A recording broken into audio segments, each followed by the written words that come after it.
बिस्मिल्लाहिर्रहमानिर्रहीम। हालिया बजट 2023-24 में क्रेडिट कार्ड की स्पेंडिंग, जो ओवरसीज स्पेंडिंग होगी, बाहर ममालिक में आप जाकर जो स्पेंडिंग करते हैं, शॉपिंग करते हैं, या फिर पाकिस्तान से आप बैठकर बाहर से जो शॉपिंग करते हैं और उसकी डॉलर में पेमेंट होती है, उसके ऊपर हुकूमत ने फाइलर्स के लिए 5% विथहोल्डिंग टैक्स लगा दिया है और नॉन फाइलर के लिए 10% विथहोल्डिंग टैक्स होगा।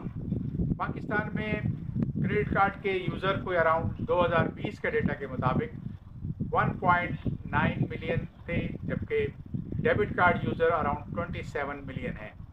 अब इतनी बड़ी मार्केट में क्रेडिट कार्ड के लिए डिमांड भी बढ़ रही है, लोग कार्ड लेना भी चाह रहे हैं, क्योंकि ख़ास तौर पर आजकल जो पाकिस्तान में एक महंगाई का इतना ज़्यादा तूफ़ान आ गया है कि हर वो शख्स जो तनख्वाहदार हो या कोई छोटा कारोबार करता हो, उसके लिए अखराजात पूरे करना नामुमकिन हो गया है।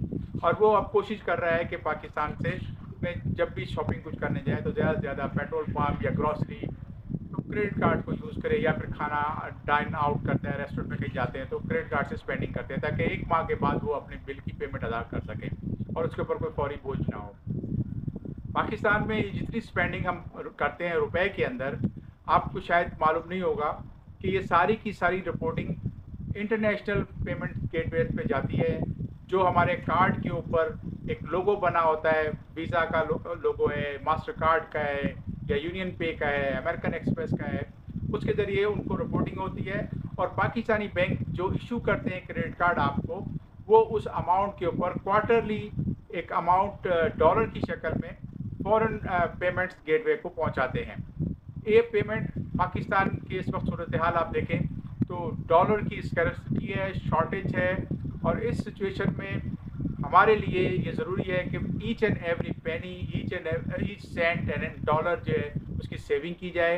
और उसमें हुकूमत को अब एक इनिशिएटिव लेना होगा कि पाकिस्तान के अंदर रुपए के ऊपर एक आना चाहिए कि रुपए का कार्ड एक इशू हो, जिसकी पेमेंट गेटवे जो है लोकल मुकामी हो, पाकिस्तान में हो। पाकिस्तान में ऑलरेडी मिसाल के तौर पे वन लिंक एक लार्जेस्ट पेमेंट गेटवे है, उसको यूज़ कर सकते हैं, या फिर वो पाकिस्तानी बैंक्स एक कंसोर्शियम बनाकर एक अपना पेमेंट गेटवे सिस्टम बना सकते हैं। और इससे आपका होगा ये कि जो आप स्पेंडिंग कर रहे हो और फॉरेन पेमेंट गेटवे को उसकी एक फ़ी जाती है, वो डॉलर की शक्ल में पाकिस्तान को उसकी बचत होगी। और जबकि पाकिस्तान में इकॉनमी को डॉक्यूमेंट करने के लिए सबसे ज़्यादा ज़रूरी जो है बैंक अकाउंट खोलना है, और उसमें बैंक अकाउंट खोलना और फिर डिजिटल पेमेंट्स करना और क्रेडिट कार्ड प्लास्टिक मनी के ज़रिए आपकी स्पेंडिंग करने से आपकी इकॉनमी ज़्यादा से ज़्यादा डॉक्यूमेंट हो जाएगी।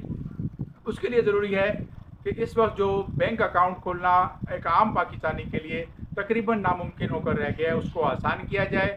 और उन इलाकों में जहाँ बैंक नहीं है वहाँ पर, या फिर शहरों में भी पोस्ट ऑफिस को भी एज ए बैंक को अपनी सर्विसेज प्रोवाइड करनी चाहिए।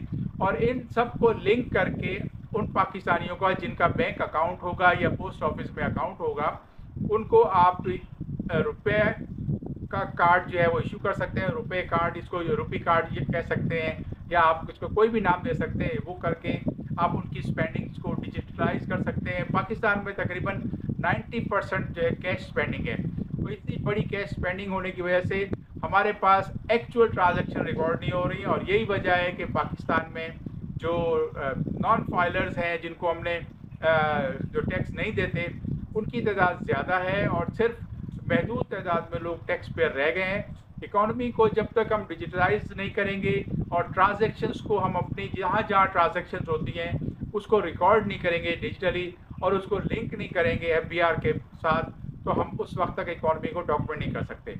हुकूमत को सोचना चाहिए, और इस खास तौर पे स्टेट बैंक को और हमारे मिनिस्ट्री ऑफ फाइनेंस को, कि ये एक रुपए कार्ड जो है वो इंट्रोड्यूस कराया जाए। सिंगापुर में नेटवर्क इलेक्ट्रॉनिक ट्रांसफ़र सिस्टम जो है वो इंट्रोड्यूस कराया गया था 1985 में, और वहाँ पर DBS POSB बैंक ने एक कंसोर्शियम बना के इसको किया, और वहाँ नेट्स की पेमेंट 1985 से जारी है। जो ज़्यादा लोग स्पेंडिंग अपनी उसको यूज़ करके करते हैं, तो एक बड़ी स्पेंडिंग अमाउंट होता है, उसकी फ़ी फ़ॉरेन पेमेंट गेटवे को नहीं जाती। इंडिया ने भी अब शुरू कर दिया है, ये बेशुमार उनके पेमेंट के डिजिटल ऐप्स आ गई हैं, वो भी कर रहे हैं। तो पाकिस्तान में डिजिटल पाकिस्तान बनाने की तरफ कोशिशें की जा रही हैं, डिजिटाइजेशन की जा रही है, लेकिन इसको ज़्यादा से ज़्यादा तेज़ी के साथ करना होगा ताकि पाकिस्तान अपनी इकॉनमी को डॉक्यूमेंट कर सकते हैं। आज अगर आप किसी चीज़ का डेटा लेना हो, मैं इस वीडियो को व्लॉग को बनाने की कोशिश कर रहा था तो मुझे डेटा भी 2020 का नज़र आया, वो भी किसी फॉरेन एजेंसी का था। हमारे पास मुकामी डेटा बनाने के लिए हमें सबसे ज़रूरी ये है कि हमारे पास हर चीज़ की रिकॉर्डिंग हो डिजिटली, उसको बेहतर करना पाकिस्तान में ज़रूरी है। और ऐसे प्लास्टिक पेमेंट्स के ज़राए और मुकामी पेमेंट गेटवेज को स्ट्रेंथन करने के लिए ये एक बड़ा ज़रूरी इक़दाम होगा।